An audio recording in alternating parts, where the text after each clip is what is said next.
Hello friend, आज से हम स्टार्ट करेंगे हमारा सब्जेक्ट फोर्थ सेमेस्टर का स्ट्रक्चरल एनालिसिस, और इसी को दूसरे कई जगह सिलेबस में लिखते हैं थ्योरी ऑफ स्ट्रक्चर। तो दोनों एक ही हैं, नाम का ही अंतर है, सिलेबस एक ही रहेगा। कोई सी भी यूनिवर्सिटी हो, थोड़ी बहुत यूनिट यहाँ से वहाँ डिफर कर सकते हैं, यूनिट वाइज यूनिट चेंज कर सकते हैं, यूनिट के मटेरियल इंटरचेंज कर सकते हैं। बाकी स्ट्रक्चरल एनालिसिस आपका जहाँ भी है वो यही है, दो पार्ट में रहेगा, पार्ट 1 पार्ट 2।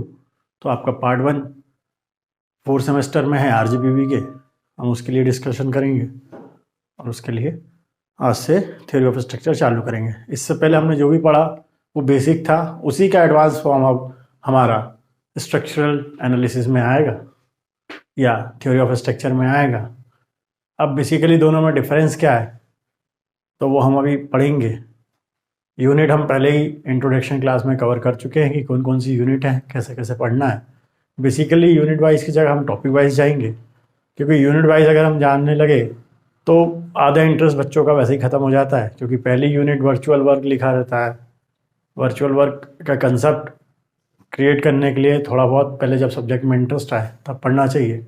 पता चला कि इंटरेस्ट है नहीं और सब्जेक्ट चालू कर दिया तो आधा मन तो वैसे सब्जेक्ट से ख़त्म हो जाता है। तो पहले हमें वही टॉपिक्स पहले चालू करने चाहिए तो इजीली समझ में आए, जो पुराने वाले टॉपिकों से कोरिलेटेड हो। जैसे एसएफडी आपने फर्स्ट ईयर में पढ़ा, डिफ्लेक्शन ऑफ बीम आपने सेकेंड ईयर में सोम में पढ़ा, मतलब थर्ड सेमेस्टर में। तो इसलिए वैसे सब्जेक्ट वैसे टॉपिक लेंगे जो देखा हुआ है तो हमें पढ़ने में भी अच्छा लगता है। और उसके बाद भी हमने बेसिकली जीरो से चालू कर दिया कि क्या लोडिंग होती है, कितने टाइप्स के लोड होते हैं, कितने टाइप्स के बीम होते हैं, कितने टाइप की रिएक्शन होती है, एसएफडी और बीएमडी मतलब शेयर फोर्स और बेंडिंग मोमेंट डायग्राम कैसे बनाते हैं, कैसे प्लॉट करते हैं, ये सब हमने बेसिक 3 क्लासों में पढ़ लिया। आज से हमें चालू करना है थ्योरी ऑफ स्ट्रक्चर। तो थ्योरी ऑफ स्ट्रक्चर या स्ट्रक्चरल एनालिसिस की हम बात करते हैं। स्ट्रक्चरल एनालिसिस 1, या इसी को कई जगह बोलते हैं थ्योरी ऑफ स्ट्रक्चर 1, शॉर्ट में इसको बोलते TOS। जैसे स्ट्रेंथ ऑफ मटेरियल को सोम बोलते थे वैसे इसको बोलेंगे TOS, toss, theory of structure, theory of structure. तो इसको पढ़ने के लिए बेसिकली अभी तक हमने जो पढ़ा उसका एडवांस फॉर्म क्यों मैं बोल रहा हूँ तो वो बात करते हैं। तो अगर हम बात करें कि हमें जो पूरी की पूरी एनालिसिस करनी वो स्ट्रक्चर में पढ़नी है, या उस स्ट्रक्चर के अंदर क्या हो रहा है, क्या मैकेनिज्म चल रही है, उसको एनालिसिस करना है, तो बेसिकली हमें पता होना चाहिए कि हमारे कितने टाइप के स्ट्रक्चर होते हैं और हमें क्यों पढ़ना है और क्या पढ़ना है। तो हम बात करेंगे सबसे पहले कि हमारे स्ट्रक्चर कितने टाइप के होते हैं। तो हम बोलेंगे जो हमारे स्ट्रक्चर होते हैं वो स्ट्रक्चर 2 तरीके के होंगे, उसको सब क्लासीफाई अपन कर सकते हैं 2 तरीके से। पहला आपका स्ट्रक्चर कहलाएगा स्टैटिकली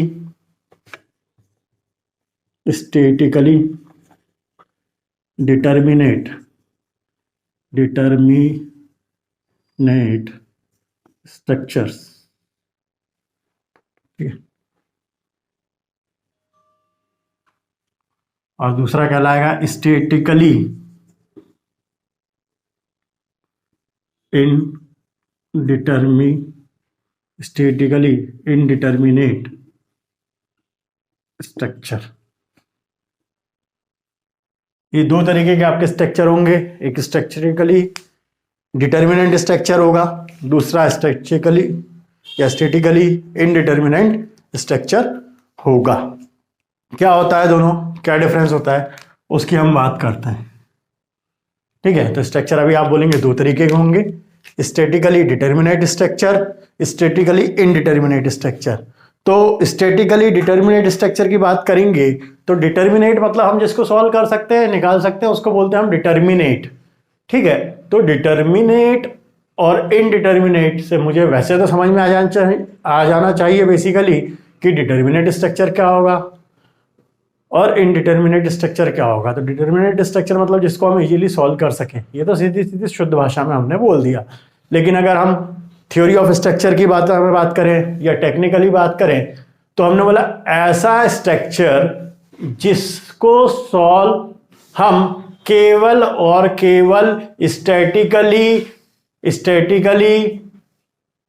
कंडीशन ऑफ इक्विलिब्रियम से सॉल्व कर सकें। अब ये क्या हो गया स्टैटिकली कंडीशन ऑफ इक्विलिब्रियम, या इसको शुद्ध भाषा में, इजी भाषा में बोलूं तो कंडीशन ऑफ इक्विलिब्रियम जो होती है उससे अगर कोई स्ट्रक्चर को हम सॉल्व कर सकें, उस पर जितने अननोन है हम उसको सॉल्व कर सकें, तो ऐसे स्ट्रक्चर को हम बोल सकते हैं, क्योंकि वो इक्विलिब्रियम कंडीशन से ही सॉल्व हो जा रहा है, डिटरमाइन हो जा रहा मतलब उसकी वैल्यूज निकल जा रही है अननोन की, तो ऐसा स्ट्रक्चर कहलाएगा डिटर्मिनेट स्ट्रक्चर।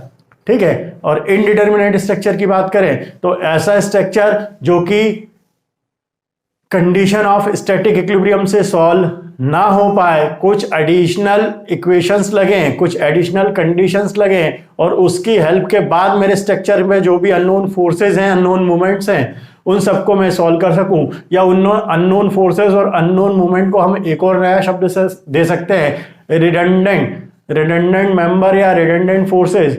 अब वो फोर्सेस मतलब क्या हो जाएगा उस केस पे, जब रिडंडेंट की बात करोगे तो अननोन, तो वो अननोन में फोर्स भी हो सकता है और मोमेंट भी हो सकता है। तो ऐसा स्ट्रक्चर जिस पे मैं केवल कंडीशन ऑफ स्टैटिक इक्विलिब्रियम से सॉल्व कर सकता हूं, ऐसा स्ट्रक्चर क्या कहलाएगा, डिटर्मिनेट स्ट्रक्चर कहलाएगा। और ऐसा स्ट्रक्चर जिसको मैं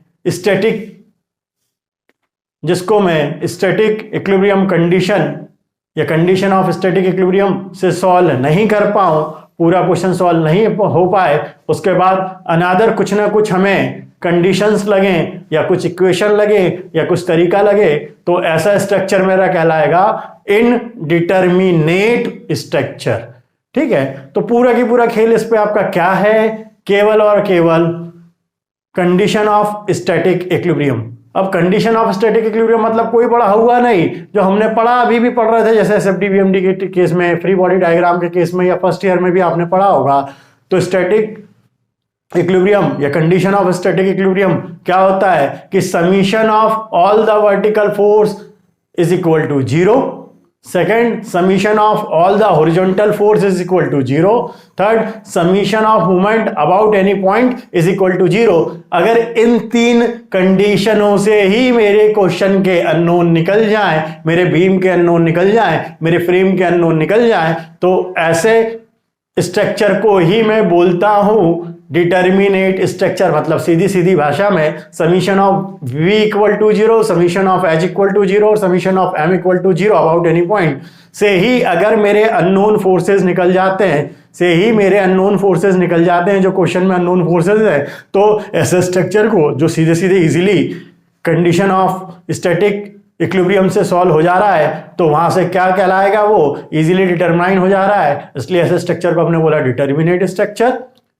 और ऐसा स्ट्रक्चर जो कि स्टैटिक इक्विलिब्रियम कंडीशन से सॉल्व नहीं हो पाए, अलग से कुछ एडिशनल इक्वेशन लग जाएं, कुछ अलग से थ्योरम लगानी पड़े, और उसके बाद उस बीम या फ्रेम का मेरे को अननोन फोर्सेस या रिडंडेंट फोर्सेस निकलें, तो ऐसे स्ट्रक्चर को मैं बोलूंगा इनडिटर्मिनेट स्ट्रक्चर। कोई दिक्कत?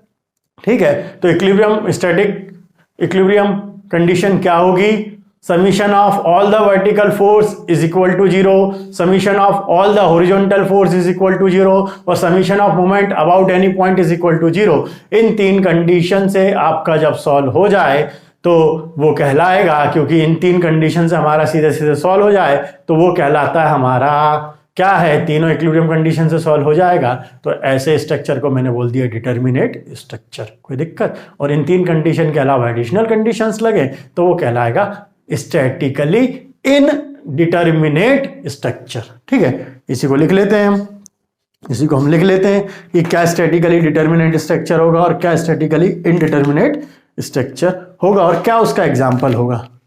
ठीक है, इसको मैं मिटा देता हूं, वीडियो रोक के आप लिख सकते हैं।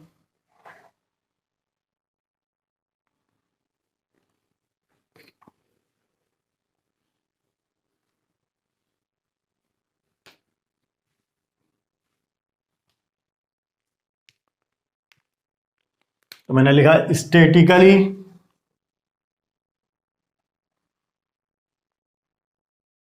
Statically determinate structure. कौन सा structure? Determinate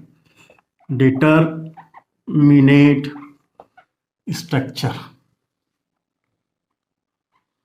determinate structure. Determinate मतलब हमने पढ़ा कि अगर मेरा स्टैटिकली इक्विलिब्रियम कंडीशन से मेरा सॉल्व हो जाए, कोई भी एनालिसिस हो जाए इजीली, तो ऐसे स्ट्रक्चर को मैं क्या बोल दूंगा? Statically determinate structure. तो मैंने लिखा है इसमें, क्या लिख सकता हूं? अ स्ट्रक्चरल सिस्टम,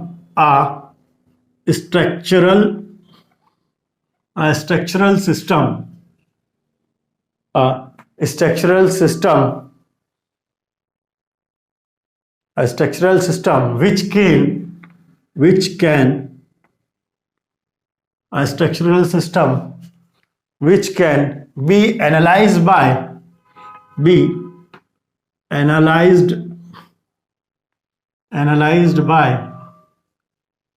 किससे निकाल लें? इक्विलिब्रियम कंडीशन से निकाल लें। Analyse by using equation of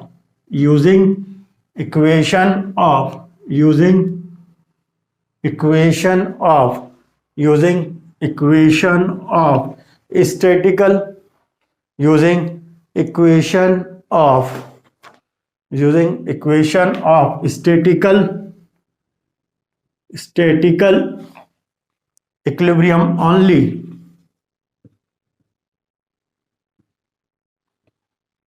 ठीक है? किससे? Statistical equilibrium only is called statically equilibrium only is called, क्या हो जाएगा? जो भी इक्विलिब्रियम कंडीशन से निकल जाएगा, ऐसे स्ट्रक्चर को हम क्या बोल देंगे? Statically determinate structure is called statically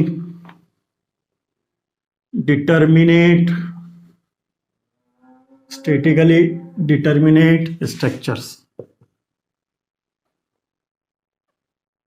ठीक है, तो कोई दिक्कत नहीं है। इसका मतलब कि केवल और केवल इक्विलिब्रियम कंडीशन से सॉल्व हो जाए और कुछ अलग से निकालने की जरूरत नहीं है। एग्जाम्पल के लिए मैंने बोल दिया, एग्जाम्पल ध्यान से सुनना, एग्जाम्पल के लिए बोल दिया बीम और trusses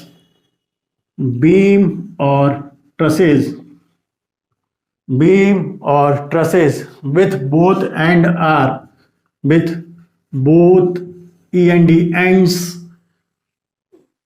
both ends are simply supported. ठीक है, दोनों एंड क्या हो? सिंपली सपोर्टेड हो। ठीक, या दूसरा एग्जांपल मैं बोल सकता हूं one and hinged and other is roller,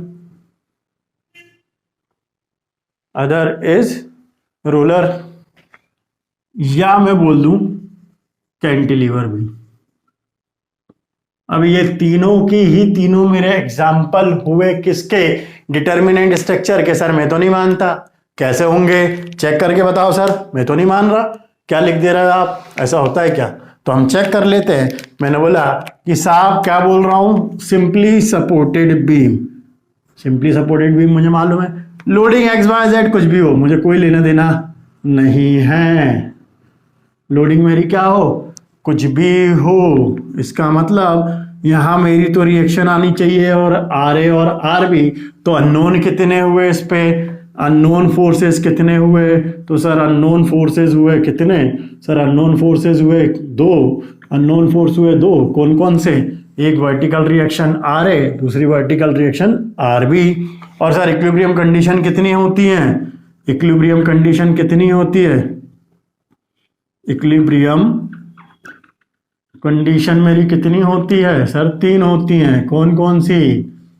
vertical force, horizontal force और मूवमेंट का सम 0।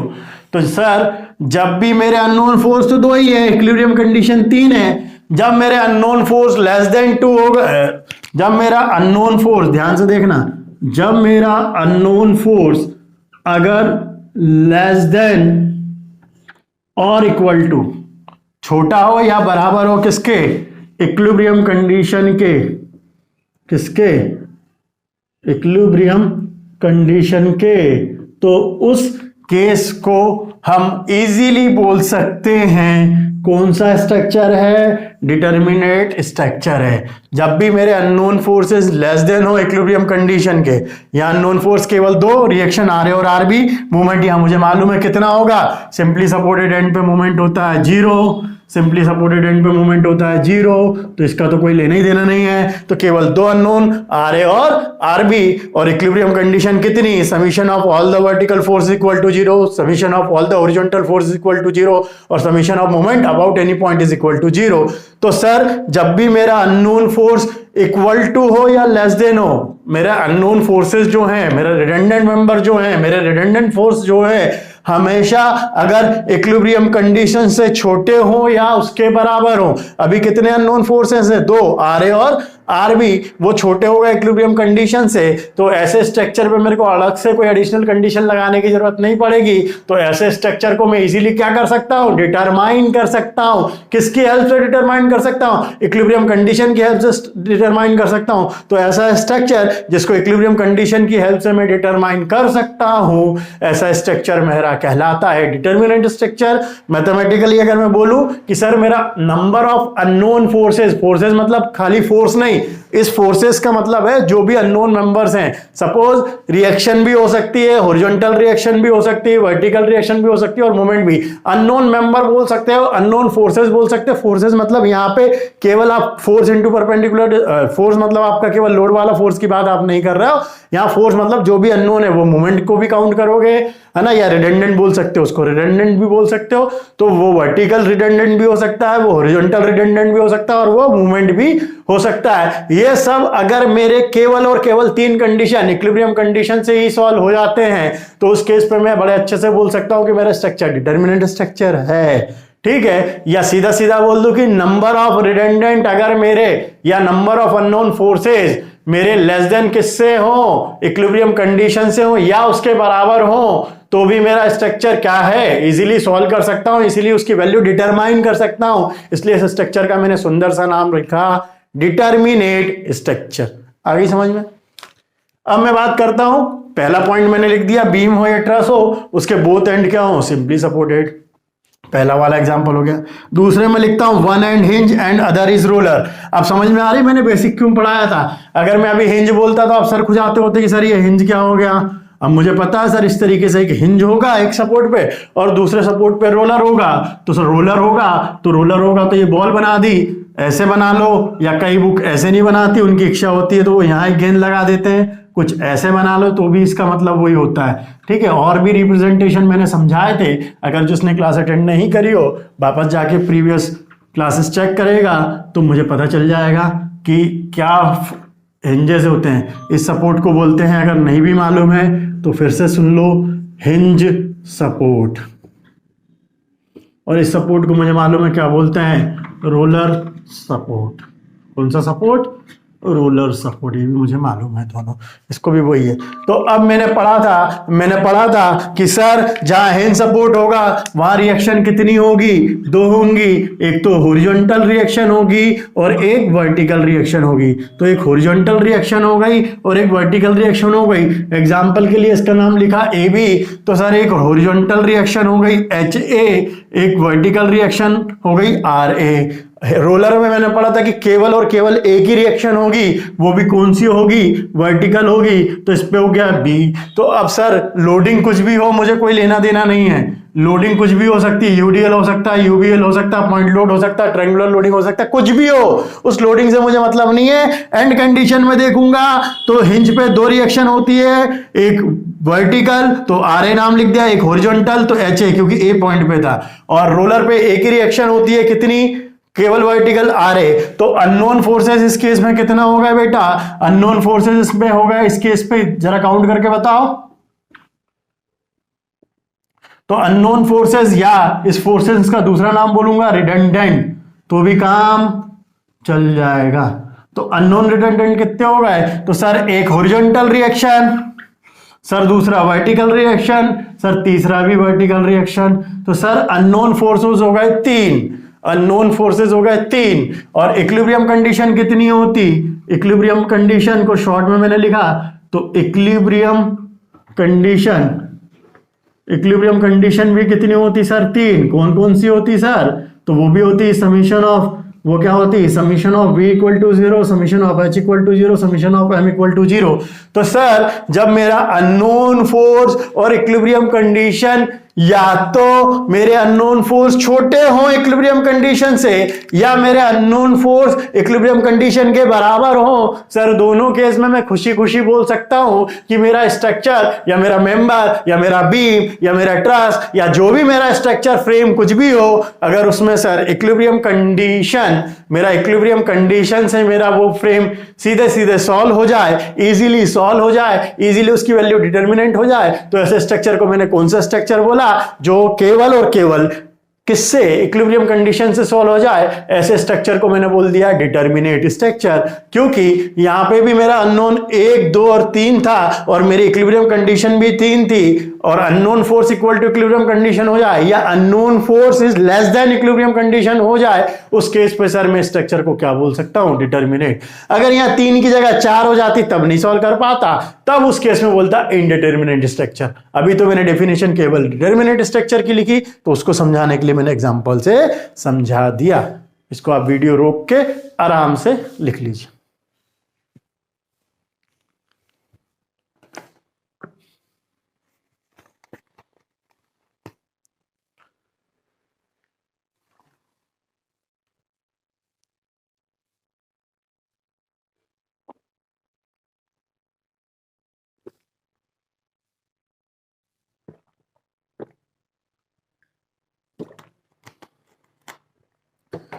तो लैंग्वेज भी मालूम होनी चाहिए, समझ में तो आता है, लेकिन एग्जाम में लैंग्वेज के नंबर है, तो हमने क्या लिख दिया? अ structural system, a structural system which can, a structural system, अगर नहीं समझ में आ रहा तो ये लिखा है a structural system which can be analysed by, which can be analysed by using equation of static equilibrium, using equation of static equilibrium only। किससे? केवल और केवल इक्विलिब्रियम कंडीशन से सॉल्व कर सकता हूं, अगर मैं निकाल सकता हूं, उसको एनालाइज कर सकता हूं, ऐसे स्ट्रक्चर को मैंने बोल दिया स्ट्रक्चरली डिटर्मिनेट स्ट्रक्चर। एग्जाम्पल बता दिया सिंपली सपोर्टेड बीम का, एग्जाम्पल बता दिया ऐसे बीम का जिसका एक एंड हिंज हो और दूसरा रोलर हो, है ना। एक और एग्जाम्पल हो सकता है, इसको अगर मैं मिटाता हूं, सर मैं इसको मिटा देता हूं, ठीक है, वीडियो को आप रोक कर, पुश कर कर, पॉज कर कर आराम से क्या कर सकते हैं? लिख सकते हैं, ठीक है। तो अगर मैं तीसरे एग्जाम्पल की बात करूं कैंटिलीवर बीम की, मैं तीसरे एग्जाम्पल की बात करता हूं कैंटिलीवर बीम की, उसको भी चेक कर लेता हूं कि क्या होता है कैंटिलीवर बीम। इसलिए मैंने स्टार्ट में बेसिक आपको नंबर टाइप्स ऑफ बीम बोले, इसलिए मैंने स्टार्ट में आपको टाइप ऑफ फोर्स बोले, इसलिए मैंने स्टार्ट में आपको 1-2 क्लासें बताई, वो केवल इसलिए बताई ताकि अगर आप भूल गए हो तो याद आ जाए, मतलब रिवीजन हो जाए, या आपने थोड़ा थोड़ा आता था तो पूरा समझ में आ जाए, या आपने नहीं पढ़ा तो आप बेसिक से वापस सीख जाओ। ऐसा बीम को मैं बोलता हूं कैंटिलीवर बीम, जिसका एक एंड फिक्स होता है और दूसरा फ्री होता है। ऐसे बीम का सुंदर सा नाम होता है, कौन सा बीम? Cantilever beam. तो कैंटिलीवर बीम की जब मैं बात करता हूं, तो कैंटिलीवर बीम को जब मैं इसको देखूंगा तो ये कौन सा सपोर्ट है? Fix support. और फिक्स सपोर्ट पे कितनी रिएक्शन होती हैं? हमने पढ़ा था सर फिक्स सपोर्ट पे 3 रिएक्शन होती हैं। कौन कौन सी होती है सर? एक तो सर वर्टिकल होगी, तो वर्टिकल का नाम सपोज क्योंकि ए पॉइंट है तो आर ए लिख दिया सर। एक हॉरिजॉन्टल होगी, तो हॉरिजॉन्टल रिएक्शन एस से हॉरिजॉन्टल, ए से ए पॉइंट पे। और सर क्योंकि फिक्स है तो ये इस स्ट्रक्चर को कहीं भी ना ऐसे रोटेट होने देगा, तो रोटेट नहीं होने दे रहा तो इसको बचाने के लिए एक नया और क्या लग जाएगा? मूवमेंट। और ए पॉइंट पे तो हो जाएगा एम ए। ये फ्री एंड है तो इस पे कोई भी रिएक्शन या कुछ भी नहीं है। तो सर इस केस पे अगर मैं इस केस पे अननोन फोर्स बोल दूं 1, 2, 3, तो unknown redundant, unknown redundant, redundant मतलब फोर्स भी हो सकता है, मूवमेंट भी हो सकता है, वो कितने हो गए? तो unknown redundant sir 1 number, 2 number और 3 नंबर। सर 3 नंबर हो गए रिडंडेंट, ब्रैकेट में चाहो तो लिख दिया सर आर ए मतलब वर्टिकल रिएक्शन, एच ए मतलब हॉरिजॉन्टल रिएक्शन और एम ए मतलब मूवमेंट। एम ए मतलब मूवमेंट। कई बुक आर ए को वी ए लिखेगी, कोई दिक्कत नहीं, V for vertical, A for A point पे। मैं रिएक्शन बोलते हैं इसलिए आर ए लिख देता हूं, कोई दिक्कत नहीं है। जैसा रिप्रेजेंटेशन करना हो कर सकते हो। मेरी आदत आर ए बोलने की है, मैं भी चाहूँ तो इसको वी ए लिख दूँ, परेशान मत होना। कई किताब इसको वी ए लिखेंगी तो वी मतलब वर्टिकल, मेरे को नोटेशन है ये, आप चाहो तो वी लिख सकते हो, आप चाहो तो आर लिख सकते हो, उसमें कोई दिक्कत की बात नहीं है। ठीक है, तो अब सर फिर बोल दिया मैंने, अननोन रिडंडेंट हो गए 3 और इक्विलिब्रियम कंडीशन कितनी हो गई? तो सर इक्विलिब्रियम कंडीशन तो मुझे मालूम है कितनी होती है सर, अभी मैकेनिक्स से अब तक पढ़ते आ रहा हूं कि सर 3 ही होती हैं। कौन कौन सी 3 होती हैं? एक तो सर वर्टिकल फोर्स का समीशन, दूसरा हॉरिजॉन्टल फोर्स का समीशन, तीसरा मूवमेंट का समीशन। कितना हो जाएगा? 0। ये हम मान के चलते हैं। और हमने पढ़ा कि सर अगर unknown redundant, unknown forces, unknown redundant, unknown redundant जो मेरे हैं वो या तो बराबर हो या लेस देन हो किससे? इक्विलिब्रियम कंडीशन से। इससे इक्विलिब्रियम कंडीशन से। तो ऐसे स्ट्रक्चर को मैं सीधे सीधे सॉल्व कर सकता हूं और ये अननोन निकाल सकता हूं। और जब मैं केवल और केवल इक्विलिब्रियम कंडीशन से कोई भी मेंबर के अननोन फोर्सेस निकाल दूं तो ऐसे स्ट्रक्चर को मैं बोलता हूं डिटर्मिनेट स्ट्रक्चर। तो मेरे ख्याल से डिटर्मिनेट स्ट्रक्चर की डेफिनेशन आपको समझ में आ गई, क्या होता है, किस बीम को आप करते हो वो समझ में आ गया। और अब थोड़ा सा आप दिमाग लगाएंगे और थोड़ा सा प्रीवियस जाएंगे कि आपने जितना भी मैकेनिक्स में बीम पढ़ा था वो बीम क्या थे? या तो वो कैंटिलीवर बीम था, या वो सिंपली सपोर्टेड बीम था, या वो ओवरहैंगिंग बीम था, है ना। ये 3 तरीके के अलावा कंटिन्यूअस बीम नहीं पढ़ा होगा। अगर दिया भी होगा क्वेश्चन में तो उस कंटिन्यूअस बीम में अगर एक ना एक रिएक्शन की क्या दे दी होगी? वैल्यू दे दी होगी। इसलिए मैं बोल रहा हूं कि आपने जो इंजीनियरिंग मैकेनिक्स में पढ़ा वो केवल और केवल क्या पढ़ा? डिटर्मिनेट स्ट्रक्चर पढ़ा, क्योंकि उस स्ट्रक्चर पे मेरे अननोनों की वैल्यू कैसे निकल जा रही थी? केवल और केवल with the help of static equilibrium condition या इक्वेशन ऑफ इक्विलिब्रियम से निकल जाती थी। अब आराम से दिमाग लगा के देखना, किताब पलटा के देखना, नोट्स पलटा के देखना। आपने मैकेनिक्स में एसएफडी बीएमडी जितने कोई भी बनाए होंगे, या तो वो कैंटिलीवर बीम होगा, या वो सिंपली सपोर्टेड बीम होगा, या ऐसा बीम जिसके एक एंड में हिंज होगा और दूसरे एंड में रोलर होगा, या ओवरहैंगिंग बीम होगा। कंटिन्यूअस बीम नहीं होगा, या दोनों तरफ से फिक्स बीम नहीं होगा, है ना। वैसा क्यों नहीं होगा? क्योंकि वह अननोन फिर ज्यादा हो जाते हैं और हमने तो अभी तक डिटर्मिनेट स्ट्रक्चर ही पढ़ा था। इनडिटर्मिनेट ही केवल मुझे टॉस से पढ़ना चालू करना है। इसलिए अब समझ में आ गया कि थ्योरी ऑफ स्ट्रक्चर पढ़ना क्यों है। क्योंकि हमने मैकेनिक्स में या सोम पे जितने भी न्यूमेरिकल लगाए हैं, ट्रस के लगाए हों या आपके बीम के लगाए हों, उसका एसएफडी बीएमडी बनाया हो या उसके मेंबर कैलकुलेट किए हो, वो दोनों की दोनों आपके डिटर्मिनेट स्ट्रक्चर थे। वो जितने भी न्यूमेरिकल लगाए सब डिटर्मिनेट स्ट्रक्चर थे। इसका मतलब उस पे नंबर ऑफ अननोन या तो 3 होते या 3 से कम होते हैं, उससे ज्यादा नहीं होते, है ना। लेकिन अब जो हम टॉस पढ़ेंगे, थ्योरी ऑफ स्ट्रक्चर पढ़ेंगे या स्ट्रक्चर एनालिसिस पढ़ेंगे, उसमें हम प्योरली इनडिटर्मिनेट स्ट्रक्चर पढ़ेंगे। क्योंकि इनडिटर्मिनेट स्ट्रक्चर पढ़ना तो अलग मेथड्स भी आएंगी और उसको सॉल्व करने के अलग तरीके भी आएंगे। तो अभी हमने डेफिनेशन की बात करी स्टैटिकली डिटर्मिनेट स्ट्रक्चर की। ठीक है, एग्जांपल आप लिख लीजिए, वीडियो पॉज करके वीडियो रोक कर आप लिख लीजिए। केवल ये डायग्राम बनाना, ऊपर का तो लिखा हुआ है आपके पास।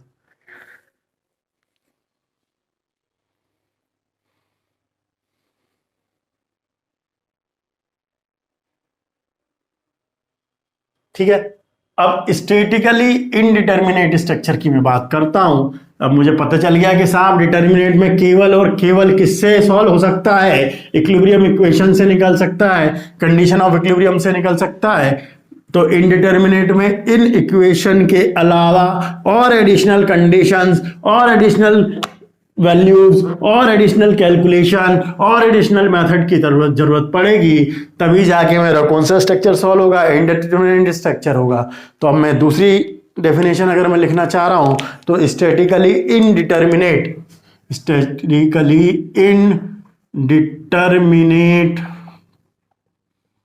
डिटर्मिनेट स्ट्रक्चर्स की मैं बात करता हूं तो क्या होते हैं, ठीक है। सीधा सीधा रफली डेफिनेशन तो मैं यही बोल सकता हूं कि a structure which can not be analyse by equilibrium condition, which can not be analyse by using equation of equilibrium only is called statically indeterminate structure. वहां मैंने बोला था कि ओनली स्टैटिकली इक्विलिब्रियम कंडीशन से सॉल्व कर लूं या equilibrium equation से सॉल्व कर लूं तो वो डिटर्मिनेट स्ट्रक्चर था। इसमें उस अकेले से नहीं कर पाऊंगा तो ऐसे स्ट्रक्चर को क्या बोल दूंगा, स्टैटिकली इनडिटर्मिनेट। तो वो जो डेफिनेशन थी उस पर केवल और केवल क्या लगाना, विच कैन के बाद एक नॉट लगा देना, आपकी ऑटोमेटिकली दूसरी डेफिनेशन तैयार हो जाएगी।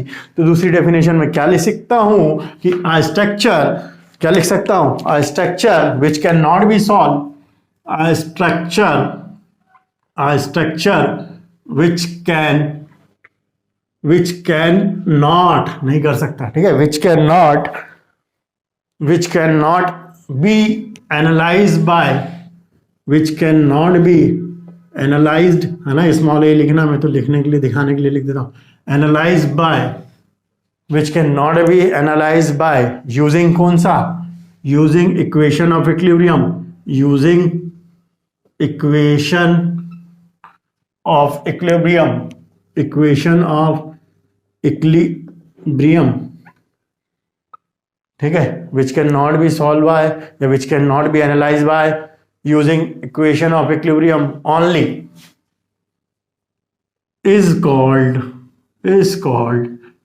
क्या, indeterminate structures, ठीक है। एग्जाम्पल की बात करता हूं तो एग्जाम्पल में मैं लिख दूं सबसे पहला फिक्स्ड बीम, एग्जाम्पल में मैं लिख दूं फिक्स्ड बीम, और एग्जाम्पल में मैं लिख सकता हूं कंटिन्यूअस बीम, एग्जाम्पल में मैं लिख सकता हूं कंटिन्यूअस बीम, और एग्जाम्पल में मैं लिख सकता हूं propped, PROPPED, propped cantilever beam. कौन सी नए नए नाम लिख दिए सर आपने, समझ लेते हैं, ठीक है। बेसिक क्लास में सबसे पहले पढ़ाया था टाइप्स ऑफ बीम, फिर टाइप्स ऑफ लोड। तो फिक्स्ड बीम, कौन सा बीम, फिक्स्ड बीम, मतलब बीम आपका क्या हो जाए, दोनों तरफ से फिक्स्ड हो जाए, ठीक है। इसको समझ के देखता हूं। फिक्स्ड बीम है तो आपका एक तो वर्टिकल रिएक्शन आएगी, सपोज ये ए और ये बी है तो सर एक आर ए आएगा, एक हॉरिजॉन्टल रिएक्शन आएगी एच ए, और एक मूवमेंट आएगा। डायरेक्शन तो अपन ऐसी लगा दे रहे हैं अपनी मर्जी से, क्लॉकवाइज हो सकता है, एंटी क्लॉकवाइज ही, M A. Similarly sir B point भी फिक्स है तो यहाँ रिएक्शन आएगी सर आर बी, यहाँ हॉरिजॉन्टल रिएक्शन आएगी सर एच बी, और यहाँ मूवमेंट आएगा सर एम बी, ठीक है। तो सर यहाँ पे अननोन रिडंडेंट कितने हो गए सर, अननोन रिडंडेंट फोर्स,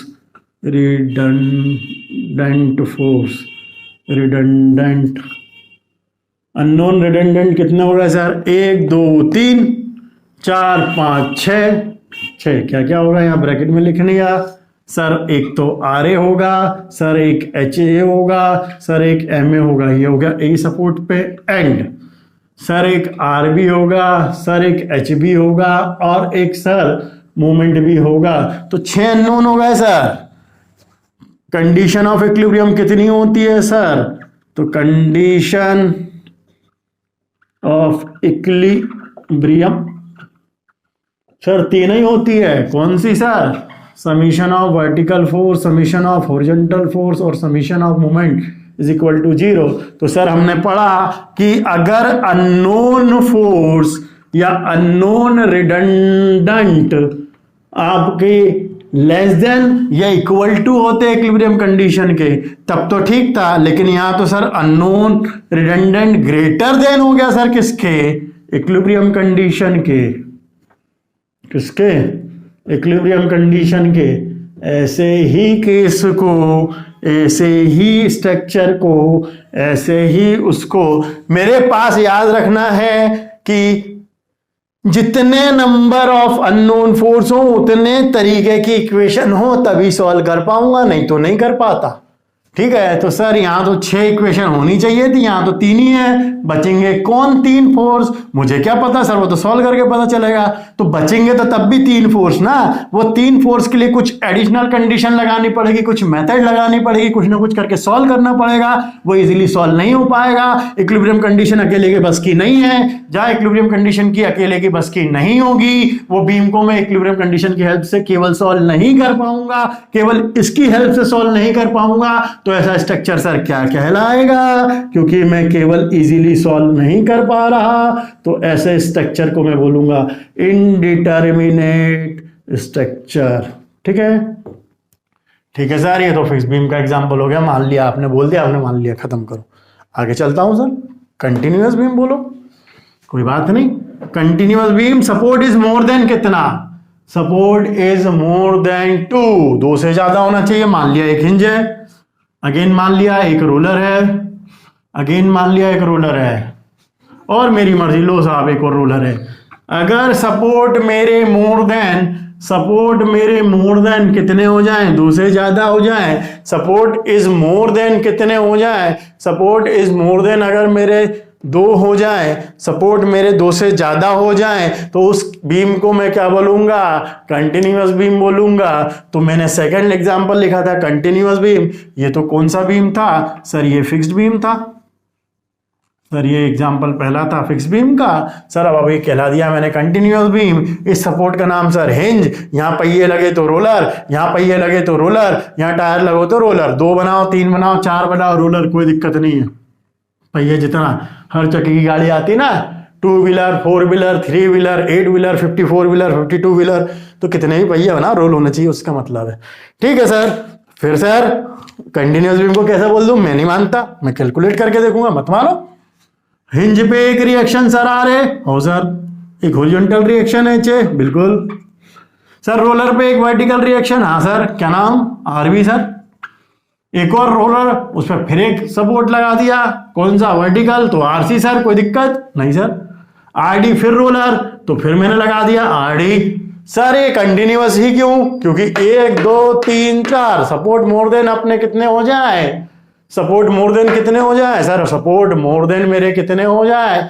2 से ज्यादा हो जाए, 3 हो, 4 हो, 5 हो, 100 हो, अप टू इंफिनिटी हो, कितने भी हो। 2 से ज्यादा हुए सपोर्ट अगर मेरे, 2 से ज्यादा अप टू अनंत, इंफिनिटी मतलब अनंत, शुद्ध हिंदी में बोलते अनंत, कहां चला गया पता नहीं।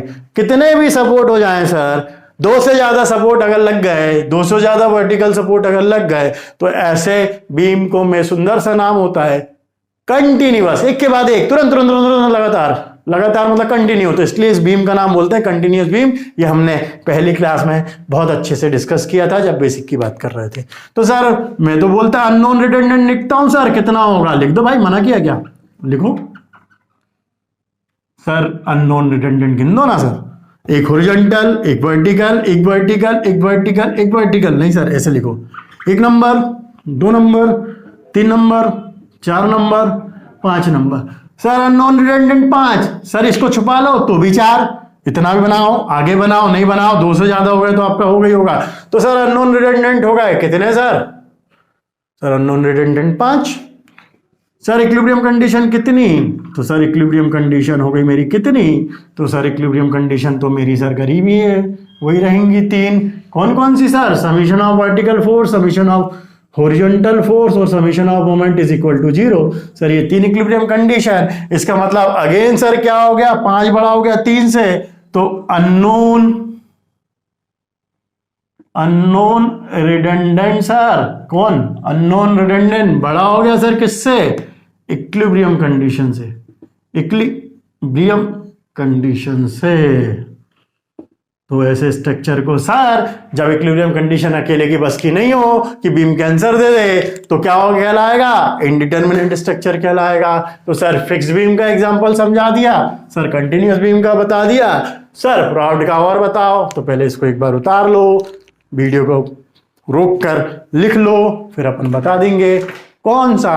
प्रोड कैंटिलीवर। वैसे तो हमने पढ़ा है पहली क्लास में कि क्या होता है प्रोड कैंटिलीवर, लेकिन तब भी एक बार डिस्कस कर लेंगे। वीडियो को रोक कर उतार लें।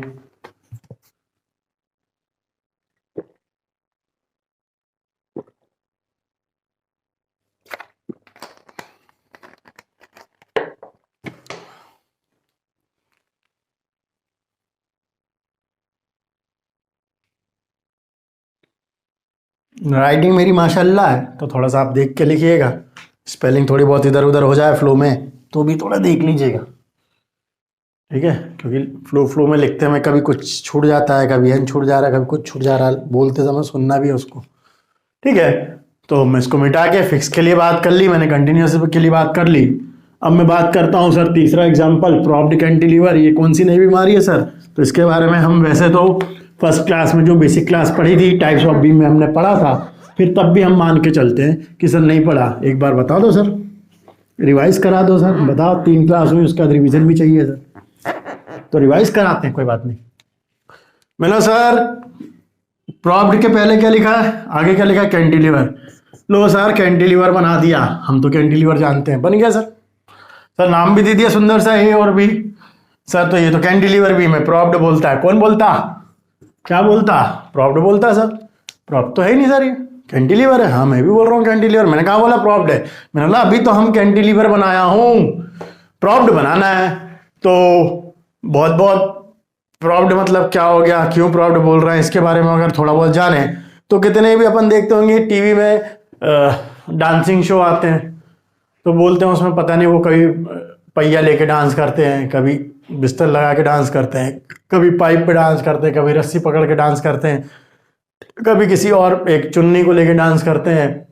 तो वहाँ के वो माँ साहब जो जज होते हैं वो बोलते हैं आपने प्रॉप्ड का बखूबी यूज किया, मतलब एक सपोर्ट आपने ले लिया उस डांस को यूज करते समय, भले वो लकड़ी हो, भले वो बेल्ट हो, भले वो एक कपड़ा हो, भले वो एक बिस्तर हो, भले एक वो कुर्सी हो, भले कोई भी चीज हो जिसको आप यूज करके आप डांस कर रहे हैं, अपने डांसिंग के अलावा उसको यूज कर रहे हैं, उसकी हेल्प से डांस कर रहे हैं, अपने डांस को सुंदर बना रहे हैं, तो वो उस मटेरियल को, उस चीज को हम बोलते हैं प्रॉप्ड। मतलब किसके सर? सपोर्ट से। किसके? किसी और चीज के सपोर्ट से। तो सर प्रॉप्ड मतलब प्रॉप है वो, FPROP प्रॉप, और फिर हमने ईडी लगा दिया तो प्रॉप्ड। तो सर इसका मतलब कैंटिलीवर बीम में भी कुछ ना कुछ एक अनोखी चीज लगा दो जिसके कारण प्रॉप प्रॉप कहला रहा, वो कुछ यूज कर लो। तो हमने बोला यहाँ तो हम वैसे भी कुछ नहीं लगा सकते, फिक्स है। तो सर जो फ्री एंड था ना, यही थोड़ा ऐसा दिख रहा है, तो इसी पे सर हम क्या कर दूं, इसी पे सर क्या कर दूं, एक रिएक्शन और लगा दूं क्या? लगा दो सर। तो एक सपोर्ट और लगा दिया, और अब काउंट करता हूं मैं, तो सर काउंट कर लो सर। फिक्स पे एक रिएक्शन होगी RA सर, दूसरी हॉरिजॉन्टल रिएक्शन होगी HA सर, और फिक्स के कारण एक मूवमेंट आता है, अगर बेसिक क्लास पढ़ी थी, MA सर, ठीक है सर। और क्योंकि यहाँ सपोर्ट B को मैंने ऐसा खाली नहीं छोड़ा, अगर ये ऐसा होता या कुछ नहीं होता तो ये फ्री एंड कहलाता, लेकिन अब सपोर्ट लग गया तो ये सर नीचे से इसको झुकने से बचाने के लिए हमने एक सपोर्ट दे दिया। सपोर्ट मतलब प्रॉप यूज किया, है ना, प्रॉप यूज किया। आप सिविल इंजीनियर हो, जब आप आगे पढ़ते होगे तो थोड़ा बहुत एक शब्द आएगा टेक्निकली, फार्म वर्क, उसके आगे आएगा फार्म वर्क के अलावा, ठीक है। फार्म वर्क मतलब सेंटिंग लगाते समय जो काम करते हैं, वो नीचे जो पाइप लगाते हैं उसको बोलते प्रॉप। तो प्रॉप सीधे कर लो बोलेगा, कभी आगे जाओगे भविष्य में तो वहाँ प्रॉप तो तिरछे लगे, जो बल्ली वल्ली लगी रहती है ना, बल्ली को भी प्रॉप बोलते हैं, हेल्प है वो, तो सपोर्टिंग को प्रॉप बोलेंगे उस केस में। तो वही प्रॉप हमने भी इस कैंटिलीवर बीम में फ्री एंड पे एक सपोर्ट लगा दिया जिसको प्रॉप बोला। सर कितनी रिएक्शन हो गई, कितने अननोन हो गए सर? काउंट करता हूं सर। 1 नंबर, बहुत अच्छे सर। HA 2 नंबर, बहुत अच्छे सर। मूवमेंट 3 नंबर, बहुत अच्छे सर। एक और 4 नंबर। ये नहीं होता तो सर क्या था? कैंटिलीवर बीम था सर। और 3 रिएक्शन, 3 अननोन, 3 इक्विलिब्रियम कंडीशन, तो सर निकल जाता, तो डिटर्मिनेट हो जाता। लेकिन ये कैंटिलीवर नहीं है, क्या है सर? Propped cantilever. और प्रॉप्ड कैंटिलीवर है, इसका मतलब क्या हुआ सर? जो ये बी ऐसे ही खाली घूम रहा था ना फ्री सपोर्ट, उसके नीचे हमने एक सपोर्ट दे दिया, एक प्रॉप दे दिया, इसलिए इस बीम का नाम हुआ सर क्या? Propped cantilever beam. और जब एक रिएक्शन आ गई तो उसको अननोन बोलना पड़ेगा। तो सर 1 2 3 और 4, गणपति की जय जयकार। तो इसका मतलब ये है कि केवल ये 4 अननोन हो गए। तो सर अननोन फोर्स कितने हो गए? अननोन रिडंडेंट कितने हो गए सर? तो अननोन रिडंडेंट सर 4 हो गए। इक्विलिब्रियम कंडीशन तो सर घिसी पिटी हमने पढ़ी है, इक्विलिब्रियम कंडीशन तो हमने घिसी पिटी पढ़ी है सर। कितनी होती हैं सर? 3 होती हैं फिलहाल तो unknown force, unknown redundant force sir क्या हो गए? फिर से ज्यादा हो गए सर। किससे? सर किससे ज़्यादा होगा? इक्विलिब्रियम कंडीशन से ज़्यादा होगा सर। और इक्विलिब्रियम कंडीशन से जब ज़्यादा हो गया तो अगेन इक्विलिब्रियम कंडीशन की बस की नहीं है कि मैं इसके पूरे फोर्स निकाल दूं, मदद कर दूंगा, लेकिन बस की नहीं है कि पूरा क्वेश्चन सॉल्व कर दूं। एक एडिशनल इक्वेशन की जरूरत पड़ेगी, एक इक्वेशन की, एक मेथड की, एक कंडीशन की कहीं ना कहीं जरूरत पड़ेगी, तब जाके ये सॉल्व होगा। क्योंकि जितने अननोन होंगे उतनी इक्वेशन होनी चाहिए सॉल्व करने के लिए, लेकिन अननोन 4 इक्वेशन 3, तो इक्विलिब्रियम कंडीशन से बस की नहीं है, कुछ ना कुछ एडिशनल चाहिए। तो सर ये डिटर्मिनेट नहीं है, ये इनडिटर्मिनेट स्ट्रक्चर है, क्योंकि इक्विलिब्रियम कंडीशन बोलता है कि मेरे बस की तो केवल 3 रिडंडेंट मेंबर होने चाहिए, चौथा आया तो मैं हाथ खड़े कर दूंगा और मैं बोल दूंगा मेरे बस की नहीं है, मैं डिटरमिनेट नहीं कर सकता, और नहीं कर सकता इसलिए इसका नाम लिख दूंगा मैं इनडिटर्मिनेट स्ट्रक्चर। तो समझ में आ गया कि हम इनडिटर्मिनेट स्ट्रक्चर पढ़ने वाले हैं कोर्स में, टॉस में। कैसे एनालिसिस करेंगे आगे चलते जाएंगे। तो इसको वीडियो को रोक कर आप एग्जाम्पल बना लीजिए, है ना।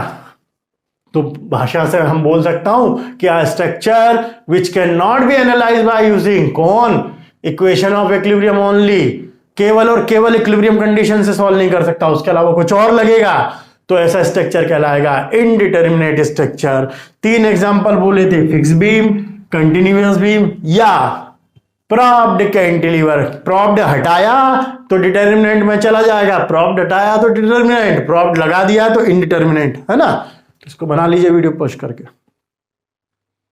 ठीक है। तो इसको मिटा देते हैं। तो अब हमें पता चल गया कि जो हमें थ्योरी ऑफ स्ट्रक्चर में पढ़ना है, थ्योरी ऑफ स्ट्रक्चर में हमें क्या पढ़ना है, तो थ्योरी ऑफ स्ट्रक्चर में हमें पढ़ना है इनडिटर्मिनेट स्ट्रक्चर, उसको कैसे सॉल्व करना है, किस मेथड से सॉल्व होगा, क्यों होगा, कैसे होगा, यही सब पढ़ना है। क्या वैल्यू निकलेगी उस बीम में, उस फोर्स के कारण क्या होगा, उस मोमेंट के कारण क्या होगा, कैसा उसका शेयर फोर्स डायग्राम बनेगा, कैसा वो बेंड होगा, कैसा उसका बेंडिंग मोमेंट डायग्राम होगा, कैसे वो डिफ्लेक्ट होगा, यही सब मेरे को पढ़ना है थ्योरी ऑफ स्ट्रक्चर या स्ट्रक्चरल एनालिसिस में, ठीक है। तो ये मैंने बता दिया, डिटर्मिनेंट इनडिटर्मिनेंट स्ट्रक्चर हो गया, ठीक है। अब अगर मैं बात करूं कि मेथड ऑफ एनालिसिस, कई बार पेपर में पूछ लेता है कि इनडिटर्मिनेंट स्ट्रक्चर को एनालिसिस करने के लिए कौन कौन सी मेथड्स होती हैं। तो अगर मैं मेथड ऑफ एनालिसिस बोलूं, कैसे कैसे हम सॉल्व कर सकते हैं, तो किसी भी उसको 2 कैटेगरी में डिवाइड किया हमने कि 2 कंडीशन से सॉल्व कर सकते हैं, 2 मेथड से सॉल्व कर सकते हैं। पहले आपका कहलाएगा कॉम्पैक्टिबिलिटी, COMPATIBILITY। स्पेलिंग इसलिए बोलते जा रहा हूं कि लिखते लिखते मैं किसी को समझ में नहीं आए तो कम से कम सुनने से काम चल जाएगा। कॉम्पैक्टिबिलिटी मेथड, कौन सी मेथड, कॉम्पैक्टिबिलिटी मेथड। और इसी को और कई किताबें बोलती हैं फ्लेक्सिबिलिटी, कौन सी लिटी, flexibility, FLEXIBILITY,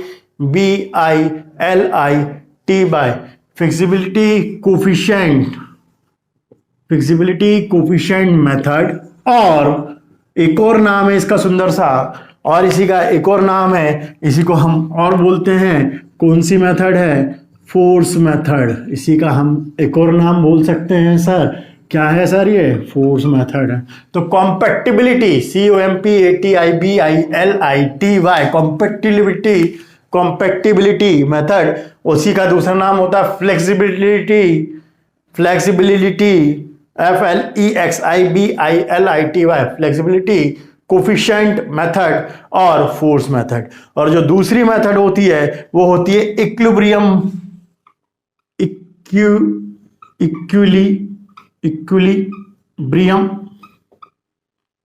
equilibrium method, EQUILIBRIUM,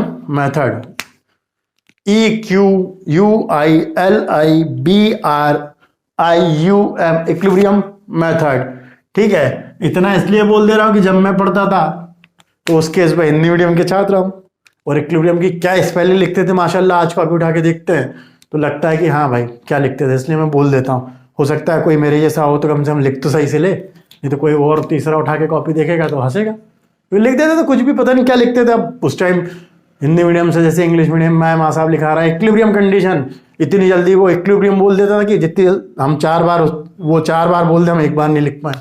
तो इक्विलिब्रियम कंडीशन और स्पेलिंग तो कोई बोलता ही नहीं, क्योंकि इंजीनियरिंग में आ गए हम, लेकिन हम तो चाहेंगे कि सबको सब आ जाए, इसलिए हम स्पेलिंग की भी बात कर लेते हैं। इसी को कई किताब बोलती है deformation, deformation method, deformation method.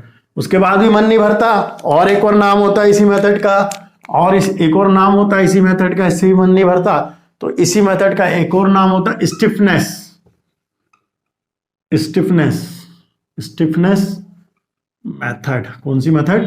Stiffness. Stiffness का एक कोफिशिएंट लगा लो, जैसे यहाँ फ्लेक्सिबिलिटी मेथड लगाया था, वहीं लगाओ stiffness coefficient, coefficient method, stiffness coefficient method, deformation method और स्टिफनेस कोफिशिएंट मेथड। तो फ्लेक्सिबिलिटी कोफिशिएंट मेथड, फ्लेक्सिबल आपको मालूम है, स्टिफ माने थोड़ा सा अडियर होना, कड़क होना, डिफॉर्म होना, जो ज्यादा कठोर होगा उसी पर ज्यादा लोड के बाद डिफॉर्म भी होता है वही, और वो स्टिफनेस होता है, ठीक है, वो स्टिफनेस होता है। फ्लेक्सिबल मतलब लचीला, कई बार है ना, ये तो खाली डेफिनेशन ऐसे बोल रहा हूं, बाकी मतलब अलग अलग है, ठीक है। तो ये दो तरीके से हम मेथड ऑफ एनालिसिस की बात कर सकते हैं। तो एक कॉम्पेटिबिलिटी मेथड, जिसका दूसरा नाम होगा फ्लेक्सिबिलिटी कोफिशिएंट मेथड, या तीसरा नाम होगा फोर्स मेथड, और दूसरे तरीके से एनालिसिस करते हैं इक्विलिब्रियम मेथड से, जिसको हम बोल सकते हैं डिफॉर्मेशन मेथड और स्टिफनेस कोफिशिएंट मेथड। इसके बाद इसी कॉम्पेटिबिलिटी मेथड के अंदर कुछ और आएंगी सब, अगर इसको अपन सब क्लासिफाई करें तो सब क्लासिफाई में मेथड्स के नाम आ जाएंगे। तो पहली होती है method of consistent, consistent, method of consistent, CONSISTENT, method of consistent deformation, deformation method F है, मेथड ऑफ कंसिस्टेंट डिफॉर्मेशन, ठीक है। इसी का शुद्ध भाषा में एक और नाम बोल दिया, इसी को हमने बोल दिया जर्नल मेथड, है ना, सामान्य मेथड, ठीक है। इसके बाद आता आपका three movement theorem, three movement theorem, नाम से पता चल रहा है, थ्री मूवमेंट थ्योरम, ठीक है। इसके बाद एक और होता है कॉलम एनालॉजी, कॉलम एनालॉजी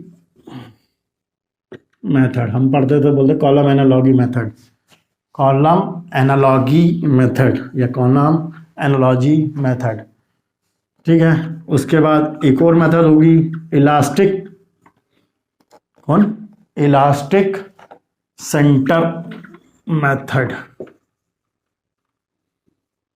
ठीक है। उसके बाद होगी मैक्सवेल, क्रिकेटर वाला Maxwell, Maxwell Mohr, Maxwell Mohr equation, Maxwell Mohr equation. उसके बाद लास्ट इसी का Castigliano, CASTI, Castiglian, GLIN, gliano O, gliano's, Castigliano's theorem,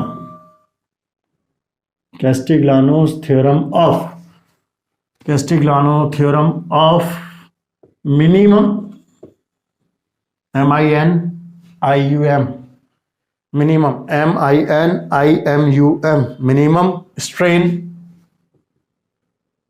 energy, minimum strain energy. तो अगर आप बात करें कि दो तरीके की मेथड ऑफ एनालिसिस होती है, ठीक है, मेथड ऑफ एनालिसिस होती है, तो इसको आपने दो पार्ट में डिवाइड कर दिया। एक को आपने बोला कॉम्पेटिबिलिटी मेथड, ठीक है, दूसरे को आपने बोल दिया इक्विलिब्रियम मेथड। इसी का दूसरा नाम हो जाएगा फ्लेक्सिबिलिटी कोफिशिएंट मेथड और फोर्स मेथड, और वहां हो जाएगा डिफॉर्मेशन मेथड और stiffness coefficient method. Compatibility method को और उसने सब कैटेगराइज किया, अलग अलग कैटेगरी में डिवाइड किया, तो उसमें मतलब टाइप्स ऑफ मेथड ही मान के चलिए। तो एक होगा मेथड ऑफ कंसिस्टेंट डिफॉर्मेशन, इसी का टाइप, जिसको जनरल मेथड बोल दिया, सेकंड बोल दिया थ्री मूवमेंट थ्योरम, थर्ड बोल दिया कॉलम एनालॉजी मेथड, फोर्थ बोल दिया इलास्टिक सेंटर मेथड, फिफ्थ बोल दिया मैक्सवेल मूहर इक्वेशन, सिक्स्थ बोल दिया Castigliano's theorem of minimum strain energy, ठीक है। तो वीडियो रोक कर लिख लीजिए मेथड्स, ये सब थ्योरी में पूछ सकता है इसलिए बता रहा हूँ। ठीक है, तो कुछ इस तरीके से इसको लिखता है मेथड ऑफ एनालिसिस। कई किताब इसको लिखती है टाइप ऑफ एनालिसिस, है ना। किताबों का अलग अलग फेयर है, अलग अलग वो है, कुछ ऑर्थर कुछ कंसीडर कर सकते होंगे, कुछ करते हैं। आपको दोनों तरीके से मालूम होना चाहिए, एग्जाम में आए तो लिख सके। ठीक है, अगर थ्योरी में पूछे तो आपको मालूम होना चाहिए। ठीक है, इसको मिटा देता हूं।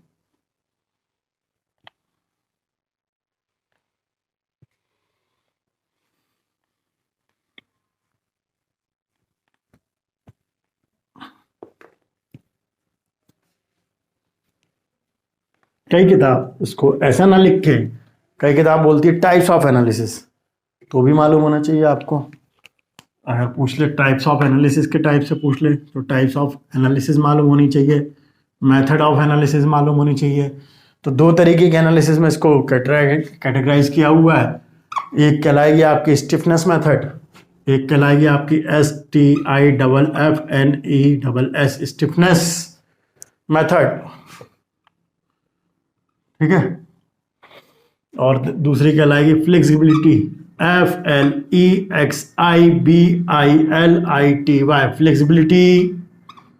Flexibility method. ठीक है, इसको फिर सब कैटेगराइज कर दिया कि स्टिफनेस मेथड के अंदर क्या आएगा और आपका फ्लेक्सिबिलिटी मेथड के अंदर क्या आएगा। तो स्टिफनेस मेथड के अंदर आप बात करेंगे तो movement distribution method, movement distribution method आपकी स्टिफनेस मेथड का पार्ट है। ठीक है, second slope deflection method, slope deflection method है ना, SLOPEDEFAN डिफ्लेक्शन मेथड। इसी में थर्ड होता है मैट्रिक्स मेथड, जिसको मैट्रिक्स नहीं बनता होगा 11th का 12th का तो वो तो सर बजाता होगा, तो वो यहाँ भी है मैट्रिक्स मेथड, लेकिन बनने लगेगा। कैलकुलेटर से सॉल्व करना सीख लेना, ज़्यादा परेशानी हो तो। ठीक है, उसके बाद नेक्स्ट मेथड इसी के अंदर आती है Kani's, KANI, Kani's apostrophe S, Kani's method. ठीक है, और फ्लेक्सिबिलिटी मेथड के अंदर अगर मैं बात करता हूँ तो इसको इसी के अंदर वो बोलता है कि एनर्जी मेथड आती, जो अपन ने सबसे आखिरी में लिखी थी, कैस्टिग्लियानो थ्योरम फॉर मिनिमम एनर्जी। तो वैसे ही हो जाएगा एनर्जी मेथड। कौन सी मेथड? Energy method. दूसरा हो जाएगा मैट्रिक्स ऑफ फ्लेक्सिबिलिटी, मैट्रिक्स। ठीक है, मैट्रिक्स फ्लेक्सिबिलिटी, मैट्रिक्स फ्लेक्सिबिलिटी बताओ ये है। थर्ड इसमें हो जाएगी कॉलम एनालॉगी, थर्ड इसमें हो जाएगी कॉलम एनालॉगी, एनालॉजी बोलो एनालॉगी बोलो जो। ठीक है, spelling COLUMN, column analogy, ANALOGY, column analogy method. तो टाइप्स ऑफ एनालिसिस ऐसा पूछे तो ऐसा लिख देना, मेथड ऑफ एनालिसिस बोले तो वैसा लिख देना। सब एक जैसा ही मिला जुला है, किताबों के हिसाब से अलग अलग है, आपको मालूम होना चाहिए। तो लिख लीजिए, वीडियो रोक कर इसको। तो ये आपका टाइप्स ऑफ एनालिसिस हो गई। स्टिफनेस मेथड के अंदर मोमेंट डिस्ट्रीब्यूशन मेथड आएगी, ये आपके टॉस 1 के सिलेबस में है। स्लोप डिफ्लेक्शन मेथड आएगी, ये भी आपके टॉस 1 के सिलेबस में है।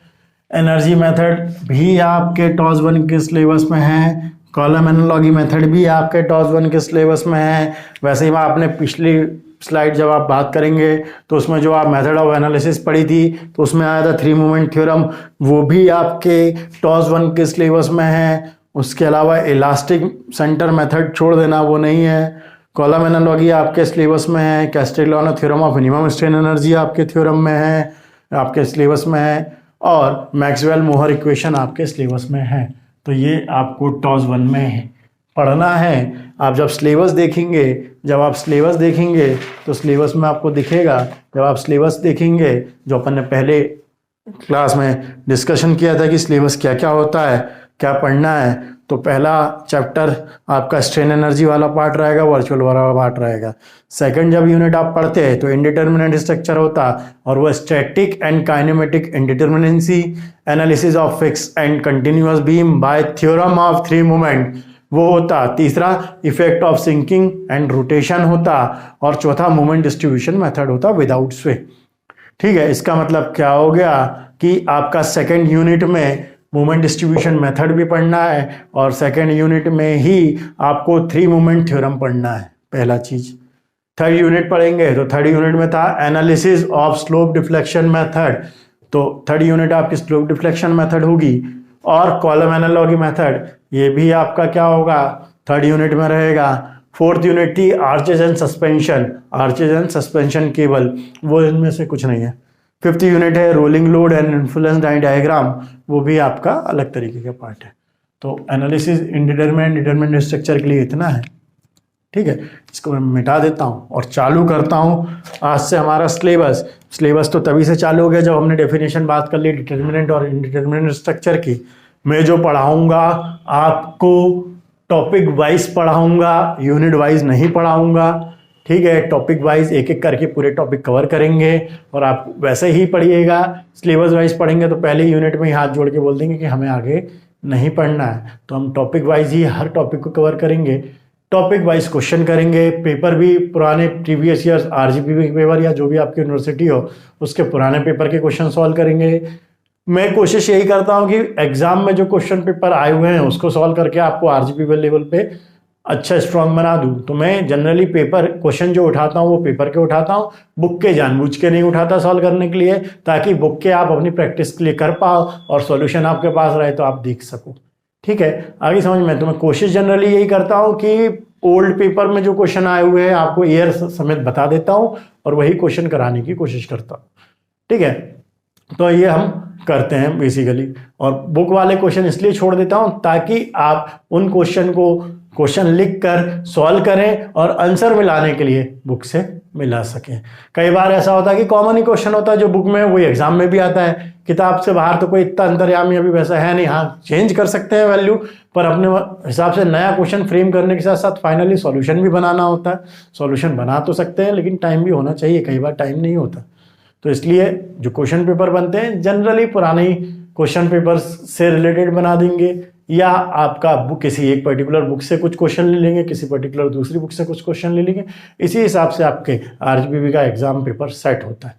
ठीक है, तो मैं जो कोशिश करता हूँ कि प्रीवियस ईयर के जो क्वेश्चन पेपर आए उससे कराता हूँ, ताकि आपको पेपर का लेवल समझ में आए कि किस तरीके का लेवल आता है। अगर पेपर में उस तरीके का नहीं आया और मुझे क्वेश्चन कराना होगा तो फिर मैं बुक से करा देता हूँ। ठीक है, तो चालू करते हैं आज अपन थ्योरी ऑफ स्ट्रक्चर का पहला टॉपिक, जिसका नाम है 3 मोमेंट थ्योरम। जिसका नाम है 3 मोमेंट थ्योरम।